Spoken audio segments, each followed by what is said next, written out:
Introduction to Programming. What is programming? The process of writing instructions to make a computer run using programming languages such as Python, Java, and C++. Una, atong sabton kung unsa ang programming.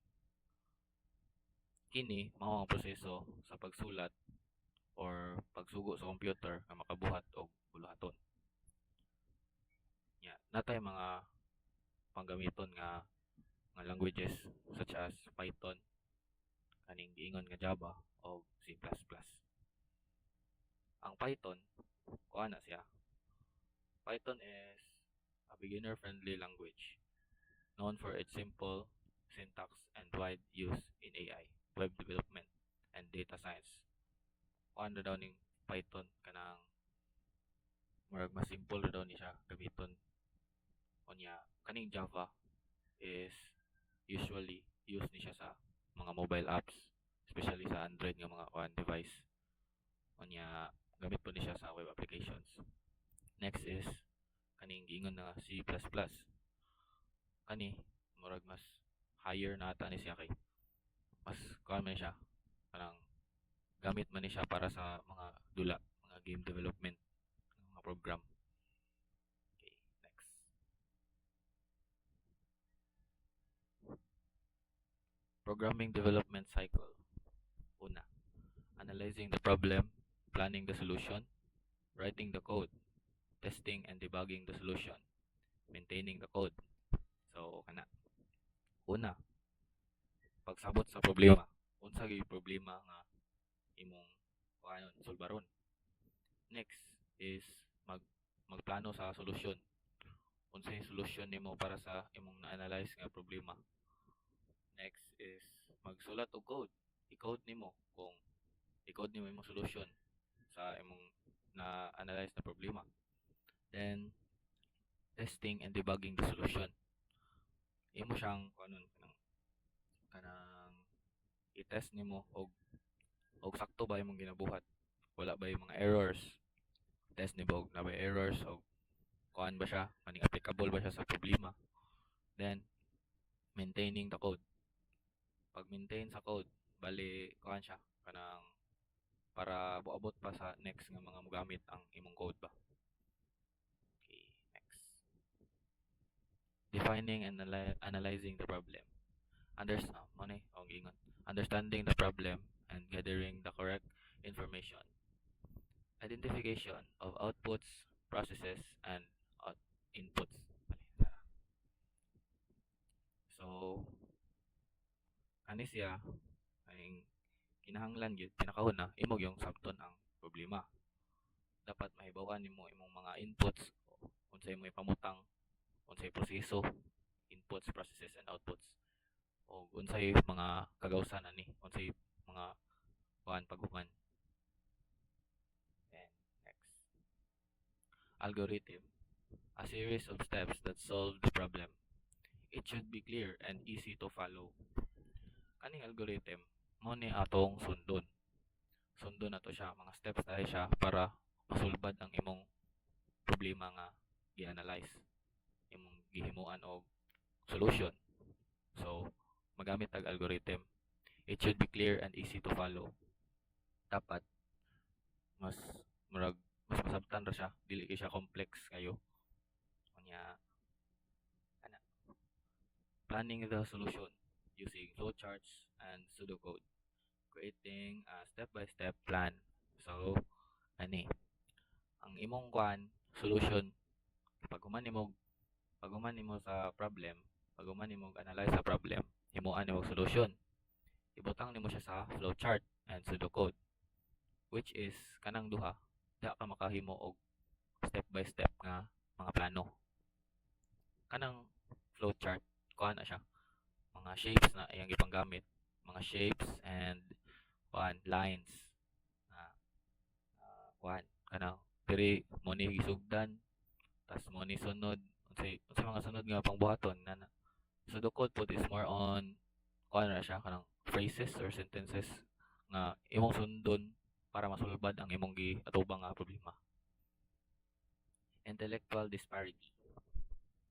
The difference in understanding and learning programming.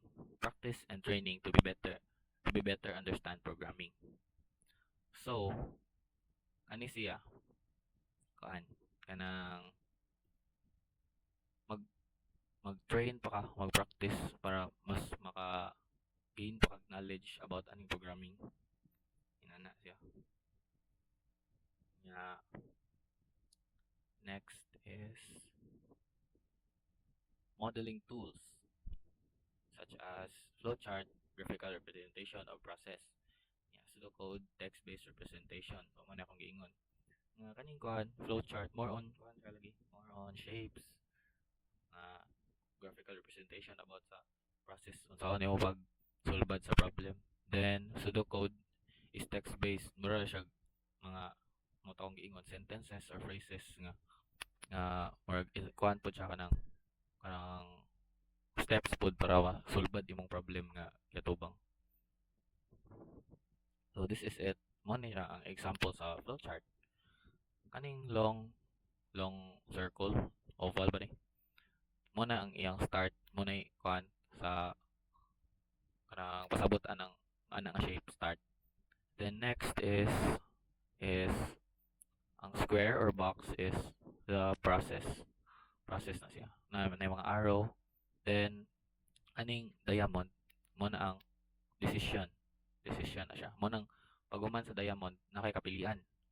No or yes. Pwede po na siya true or false. So kani ang problema niya kay wala siya crayons. So ang nag-start sa inyong balay. Nag-ilis ka, get dressed. Sunod ni mo ilis. Nabay kwarta. Do you have money in wallet? Nabay kwarta sa imong wallet. Palit mga crayons.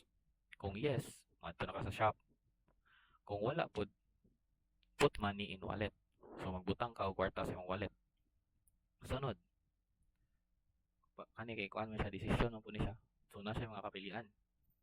Is a brand a crayons available? O naba na nga brand sa crayons available ba na siya? Gibaligya ba na siya sa shop? Kaya na naman ka sa shop. Kung yes, take the crayons. Kung no pud, kung tanaw na pud ka, decision na pud para sila ni. Is any other crayons available? Napabaylain nga crayons gibaligya. So kung naa, kana na lang mo kwaon, take the crayons. Nya, mali maning kuan, mali maning ni, mali ang chart kay dapat kani ang arrow napa man diri mag-make payment pa man ka, dili pa man ka mo bayad diri ay di pa man ka mo end diretso. So kani take the crayons na naka diri, make the payment. Adi sir ka mag-end. Kani mali ni siya diri Nga, dapat di ay duod nga dili ni siya kuan. Asakto ra day. Next sa kuan na ta sa pseudocode. Ah, mura gapon nga problem pero pseudocode imo gamit. More on sentence siya. Display get dressed. If wallet has money, kung false gani, mo equal siya og put money in wallet. Yeah, and then yan. Unya, pag nanaka sa shop, go to the shop na. Dira na pud kaning naba nga pen available, pen na pud ni diri. So kung true, take the brand A pen. Unya kung dili available, then lahi nga pen imong kwaon, take another pen. Mura siya katong true or false or yes or no og naa ba na nga pen or wala. Yeah. Next is display payment. Yeah. Ay display niya, make payment. Mo to magbayad na ka, sir mga ang process. Yeah. Next is coding the solution. Writing the program using a programming language. The code should be smooth and easy to understand. So, na siya. Ang paggamit sa code na karon. Unya kaning dapat ang imong code masabtan ra unya dali ra. Para ang uban nga magsunod makasabot ra sila sa imong gibuhat. Next is testing and debugging.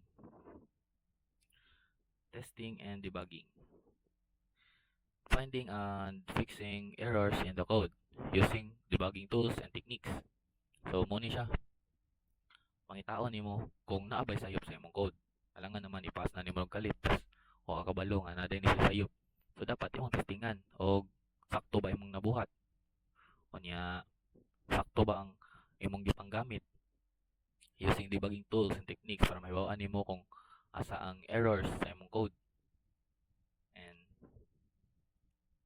next is implementation. Checking if the program runs according to the plan. Yeah, testing with different inputs. Mo kani implementation kuan ni siya kanang pag i-check nimo ang program kung ang dagan ba niya kay sakto ba sa imong ginahuna nga solusyon, sakto ba yung ang pamaagi niya. Testingan nimo sa kuan different inputs ug ug lain ba nga mga problema ibang butang masulbad ba niya, tryan nimo manginana niya. Next is maintenance and documentation. Maintain the code to keep it smooth and updated. Create document for understanding the code. Kuan kanang maghimo kag documentary about yun sa nimo pagsabot ang imong gihimo, yun sa nimo pagsabot ang code. Unya maintain the code to keep it smooth and updated. So dapat i-maintain nimo imong code kay para sa sunod nga mga mogamit ani applicable gyapon ni siya sa ilang mga problema. Bali na kay kuan gihimo nga code problem nya dapat sulbaharon niya ang problem sa year nga kuan nga 2024 tayo inana. So dapat next year kung gina-maintain nimo imong code, og nice similarity sa problema sa 2025, magamit pa na sa mga mosunod nga mogamit sa imong code. Kay kuan man imo man siyang gina-maintain, bali mo adapt man siya sa kuan sa mga problem, maka-adapt man siya. Next ano ni review questions na lang man ni what is programming, mag-iingon na nato gain na. Then what are the steps in programming development cycle, so katong 5 ba to. What is the difference between the flowchart and pseudocode, no? Kabalo naman ni kay ang flowchart lagi katong with shapes, then ang pseudocode is more on sentences and phrases, pero mura gyapon siya mga process sunod-sunod gyapon. Exercises. Create pseudocode for a simple calculator. Kani kung gusto ka mag-practice og pseudocode ana mga sayon lang. Then use a flowchart to illustrate the process of washing dishes. So kani kauna yung buhaton. So man start katong long kuan circle oblong, then ana kuan unsay buhaton po na pinakauna hugas plato, utang nimo dira process square or box. Then kung walay sabon po di ay pwede ka mo kuan kung walay sabon so ay buhaton na maghimo kag desisyon. Kung walay sabon palit ka sindahan, kung naa di na ko palit diretso na ko na lang. Next is summary. Programming requires the right process. The algorithm should be clear and easy to understand. Debugging and maintenance of the code are important. Programming requires the right process. So, ang programming gyud kinahanglan gyud siya og sakto nga proseso. Sakto imong gipangbuhat, sakto imong gipangbutang mo nang mag-debug ka para makabalo ka nga naa bay errors or wala. And algorithm should be clear and easy to understand. So dapat ang imong gipangsunod nga mga steps is dali ra masabtan unya clear. Kay para masundan po na siya sa uban kung nakay gusto mo gamit ani. Then debugging and maintenance of the code are important. Importante gyud ang pag-debug kay para may baw-an nimo ang mga errors sa imong gibuhat. Then ang maintenance pod, so mo lang itong giingon, so dapat para magamit pa siya sa next nga mga generations imong i-maintain imong code para dili para updated siya pero may makasabay gyapon siya sa mga kuan mga bag-ong nga gipanghimo mga code. Mo to, salamat sa pagpaminaw. Mo ni akong kuan ani introduction to programming na nasabtan. Thank you.